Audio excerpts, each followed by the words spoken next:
As you get ready to sell your home, add these items to your to-do list. A real estate professional will also provide other helpful tips based on your specific situation. And with Chelsea Brennan Real Estate, we actually offer a full home clean prior to taking photos. So, first thing you want to do is make your home inviting. You want to open the blinds or curtains to let light in. You want to check light bulbs and replace as needed. Take down any personal photos or items and declutter. Fix anything that is broken. So anything that you've been pushing off that honey to-do list, go ahead and take the opportunity to fix those items.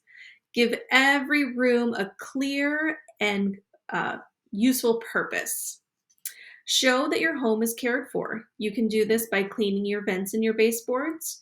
You can vacuum, mop, or sweep floors. Again, you can declutter throughout the entire home. That includes countertops, cabinets, and closets, and touch up any scuffs on the wall.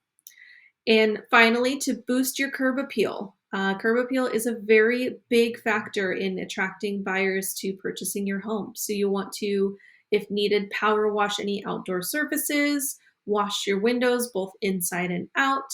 You can tidy up any of the landscaping surrounding the home in the front yard, backyard, and even side yards. And you can freshen up your entryway, sweep patios, decks, and walkways. After all, if people drive by and they aren't interested enough to walk through the front door, you'll never sell your house. For more tips, give me a call. Happy to connect.